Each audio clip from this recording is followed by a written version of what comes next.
Matt Duchene is the best value in the National Hockey League. He scores the OT winner, and the Stars squeak out a victory over the Arizona Coyotes to win their fourth straight. Let's talk about it more on Locked On Stars. Your Locked On Stars, your daily podcast on the Dallas Stars. Part of the Locked On Podcast Network. Your team every day.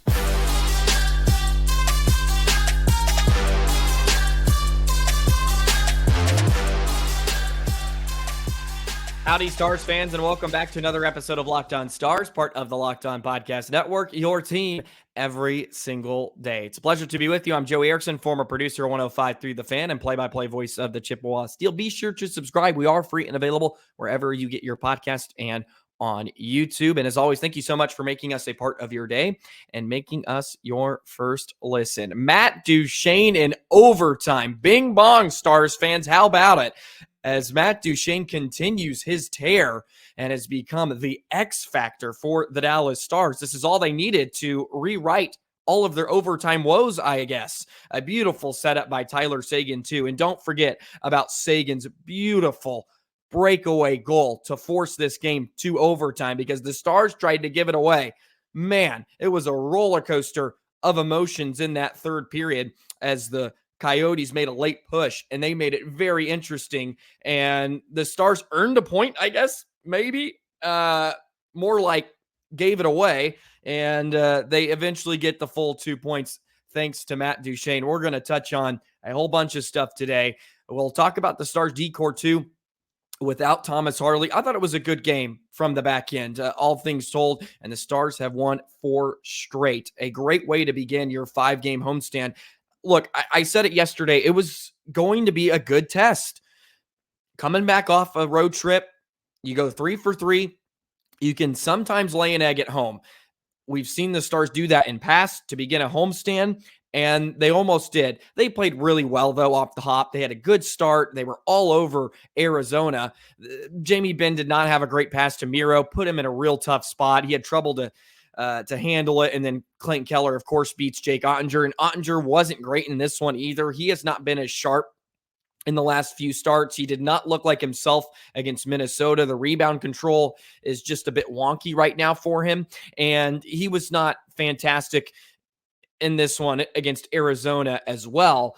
But he made enough stops. And when Arizona had a few of their great eye opportunities, I mean, in the second period too, the Coyotes had some great looks. I mean, really, really great looks. And Ottinger made saves when he had to. He goes 23 of 26, and he got indecisive at the end there on the Kraus goal. But Matt Duchene has been so stinking good. He's the best value in the NHL. And look, he's only $3 million.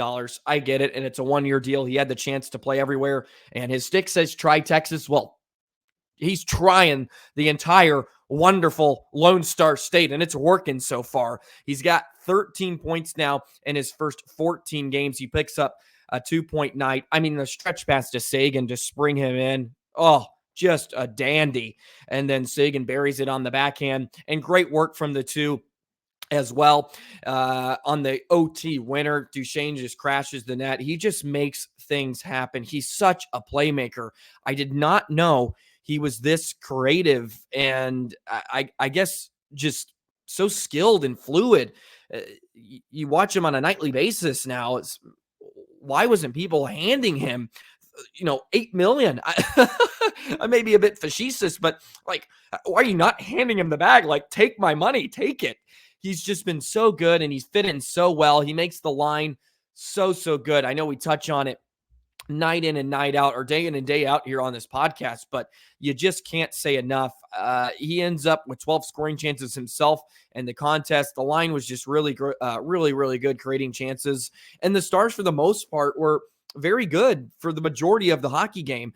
It was 2-1 going in to the third period, and it seemed like they were going to lock it down. And then all of a sudden, just a few lapses and maybe some weariness came in to their play, and Arizona's going to make you pay. Look, they're young, they're creative, they make a ton of plays. I mean, the amount of times I saw them make a 30-foot width of the rink pass against the Stars maybe a dozen times, and it led to great scoring chances. Stars allowed way, way too much of that, just right through the middle of their rink, especially in their own zone, to get some looks.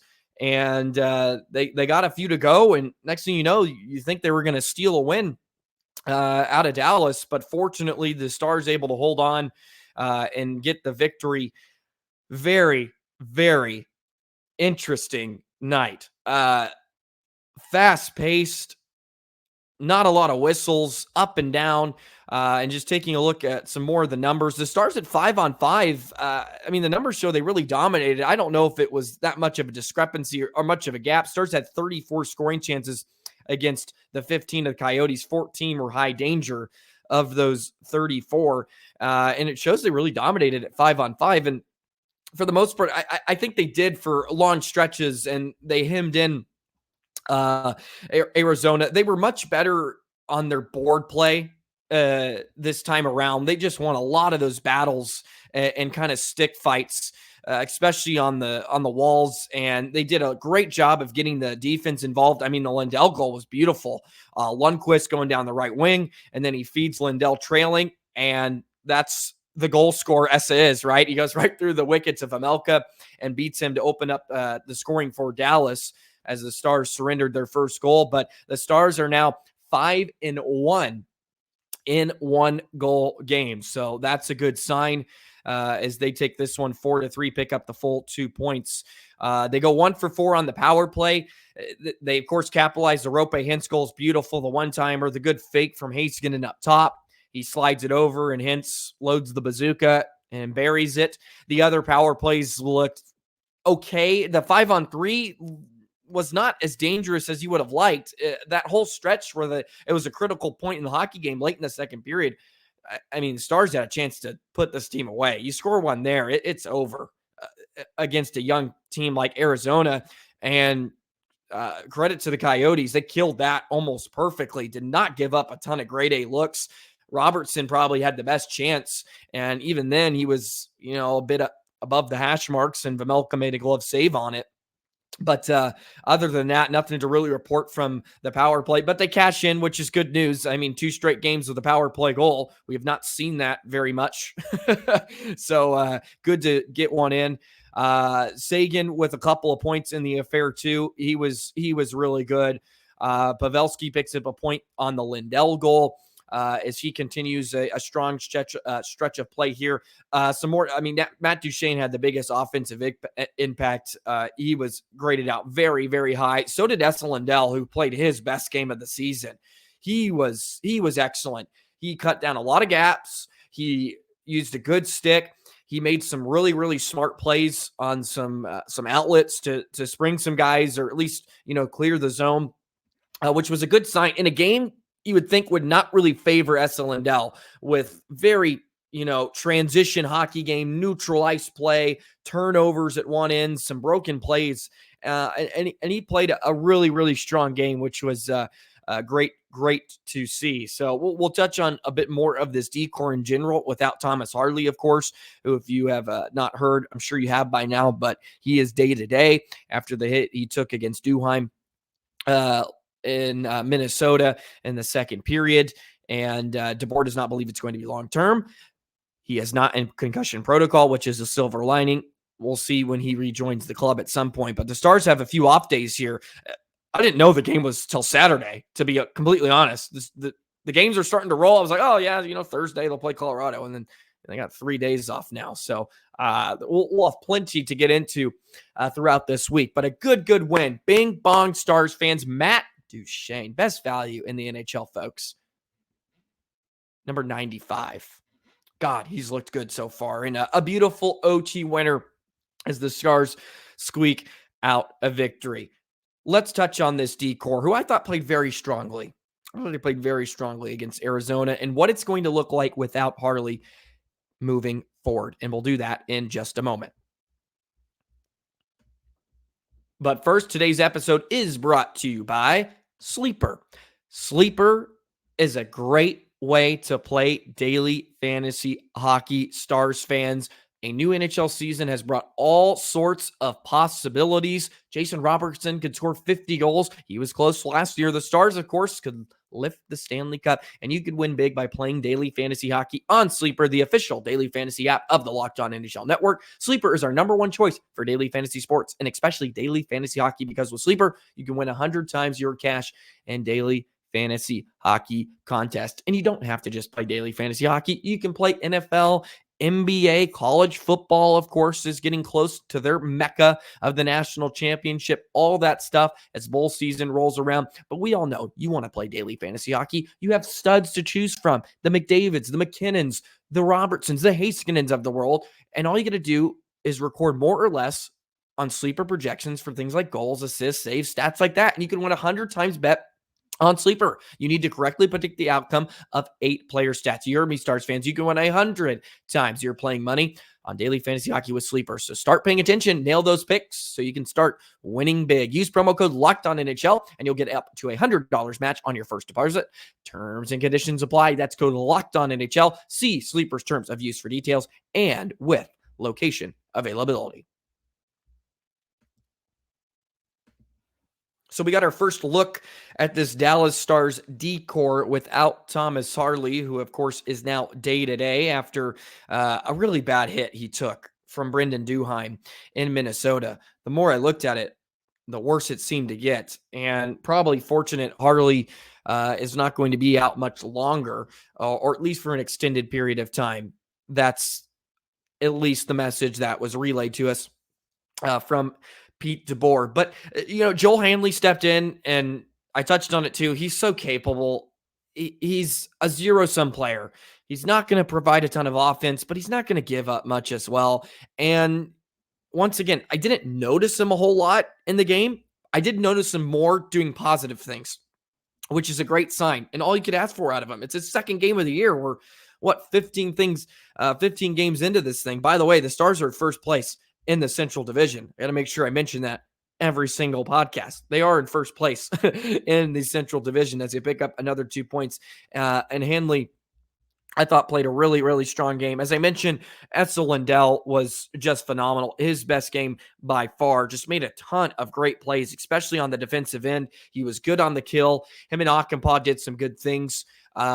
Suter was fine. Of course, he was part of the pairing that gave up a few of the goals as the Stars just kind of had some lapses there in the third period. Who knows what was going on at some point. And then Otter kind of hesitated on the go-ahead goal for Arizona. But, this D pair, or this D core now has some challenges. They haven't had any injuries, to any of the personnel. So without Harley, of course, they're not going to be as mobile, and they're not going to probably have as much of the offensive upside.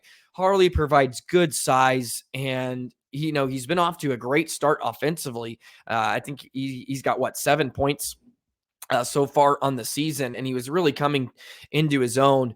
And he's paired really nicely with Lundqvist and Hakanpää, whoever they put him with. They really started to like the Lundqvist Harley pairing, and I did too. That's 2 young mobile defensemen that you're hoping are going to meet the challenge and take responsibility. Harley was starting to work in as a PK guy too, which is a really nice positive sign too, that they want to get him some of those minutes so he can start becoming a more well-rounded defenseman. And without him, you lose that. You lose some size and you lose some creativity on the back end. I would love to see him get some power play minutes too as well, but Lundqvist has done a fine job on that second unit. So they're certainly going to miss him, but in the first game back, they look good. But I hate to say this, it is the Arizona Coyotes. They should not have a ton of trouble beating that team. And look, Arizona's good. They're making great strides, and you have to give them credit. They're going to be a lot better than they have been in the past few seasons.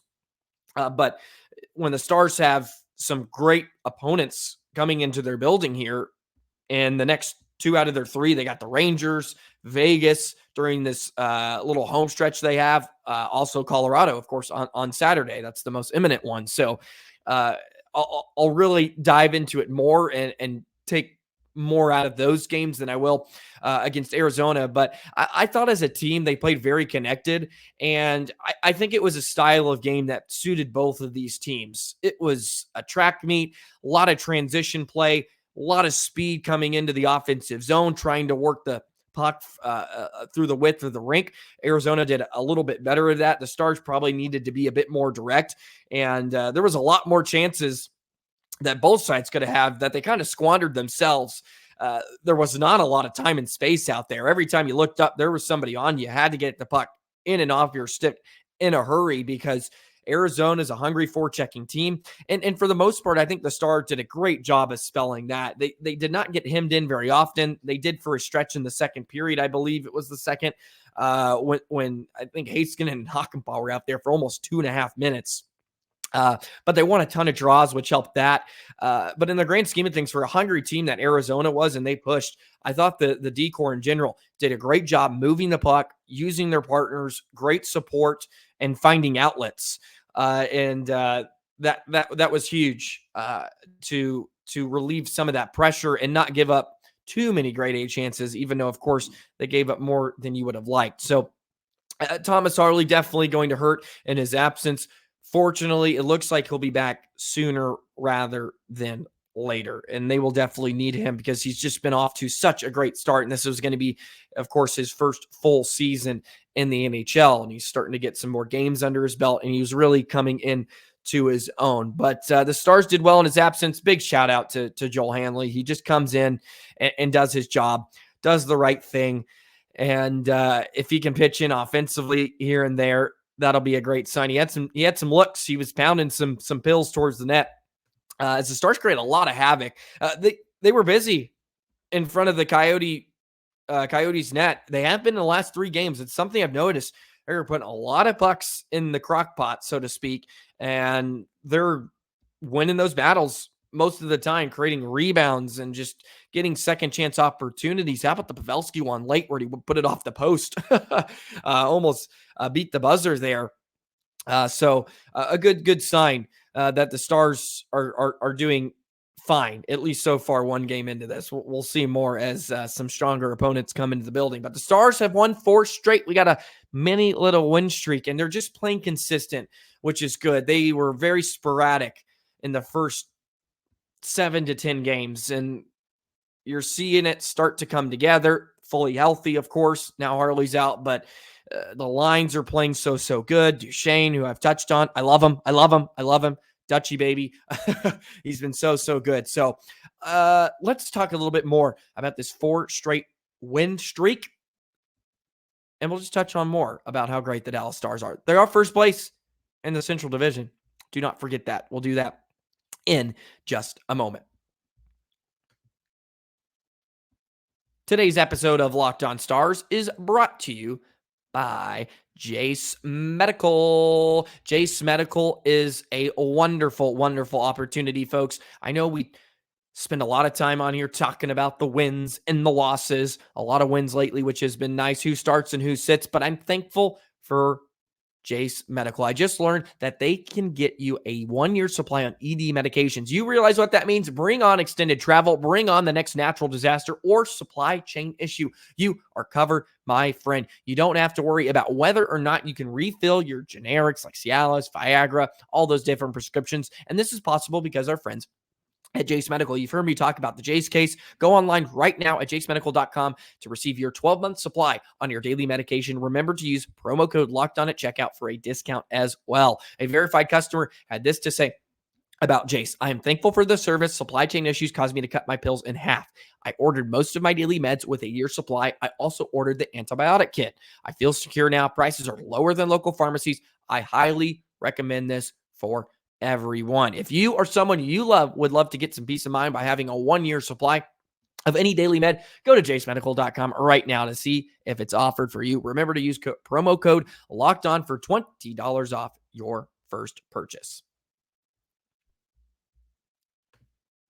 The Dallas Stars have won 4 straight games, coming off a perfect road trip, beginning a 5-game homestand, and they went another OT game, which is great to see. They were abysmal in that department last year.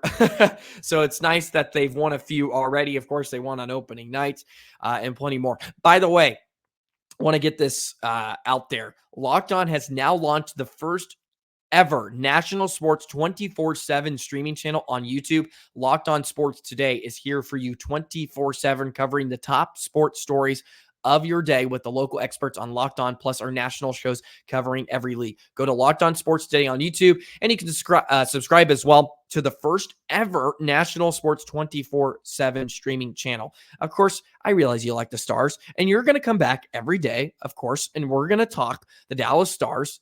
I appreciate you for all the wonderful engagement, but also you want to know what's going on in the league sometimes. Look, there's a lot of hockey. You can't watch it all, even though you wish you could, even if you have all the streaming devices in the world. The NHL national show that we do on Locked On NHL is awesome as well. So please show some love to everybody as hockey season is in full swing, baby.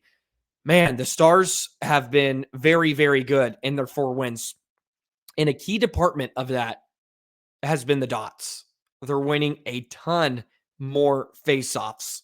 When Fox and Duchene were both out for that stretch, they were not very good, of course. But since they've returned, they've won 60% of their draws or more in each of their contests. I believe they won 33 against the Coyotes tonight. And it just helps everything in a system where Pete DeBoer depends and relies on having the puck. Just winning those draws so important, especially in their D zone on the penalty kill. That's why they have the number 1 power penalty kill unit in the NHL. I know they surrendered one, but they've been so good in that department since Duchene's been back. He's up to, I think, 59% on the season. He's just been incredible in general, which is just a great sign. And they have so many guys that can do it. Foxa has been great in the dots. Seguin, Ben, Johnston's now becoming pretty good. Hintz and Pavelski are both very, very sly in the circle. So that's been a huge, huge impact on why they're playing so well. And they're just such a good road team too. They can play a lot of different styles, which we're starting to see now. We didn't see it right off the hop. And of course, look, it's probably too early to be looking for signs like that. And one of the things that I think really is a tell sign of what's going to make a team really, really be effective come playoff time is got to be able to win in different ways.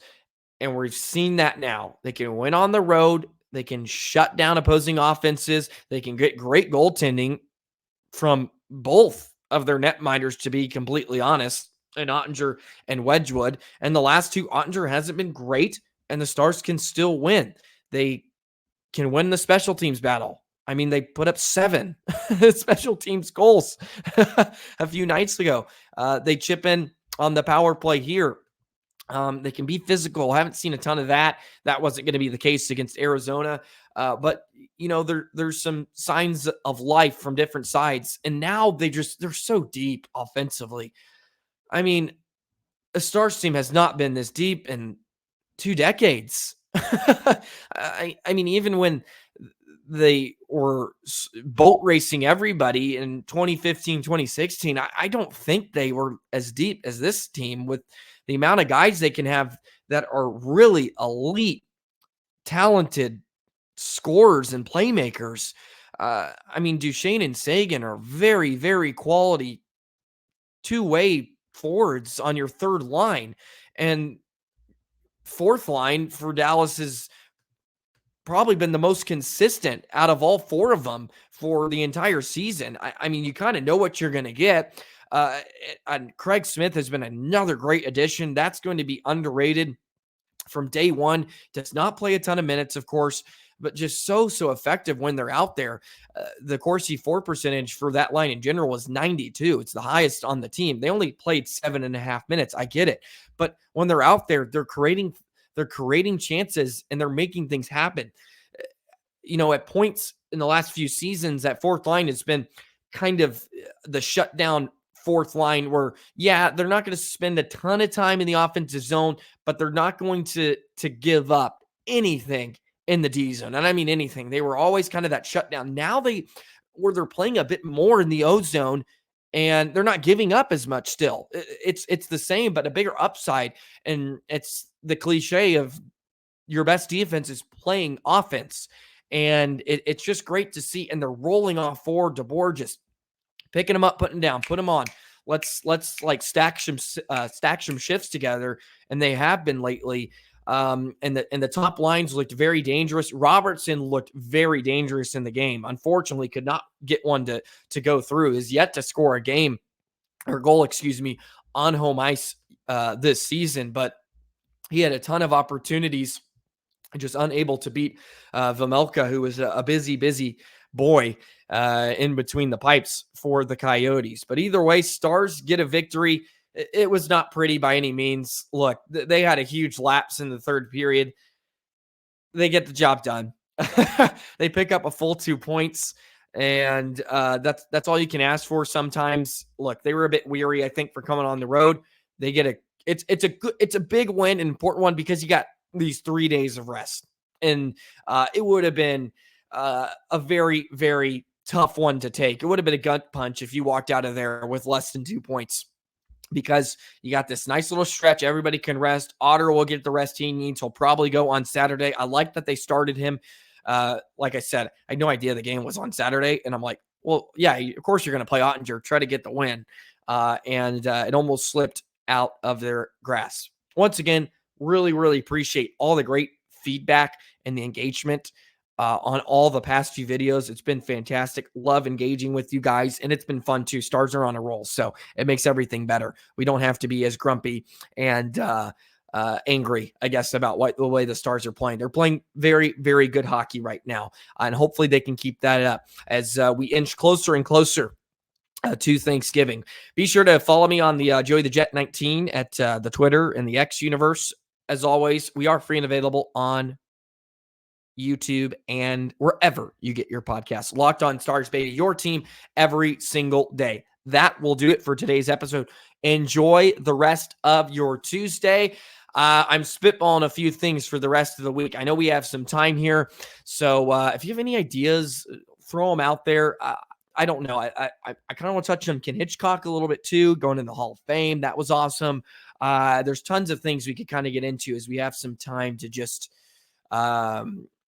chew on the Dallas Stars for a bit. Maybe we can touch on a few other things. Doesn't have to be strictly just directly related to the Dallas Stars, so to speak. You know what I mean.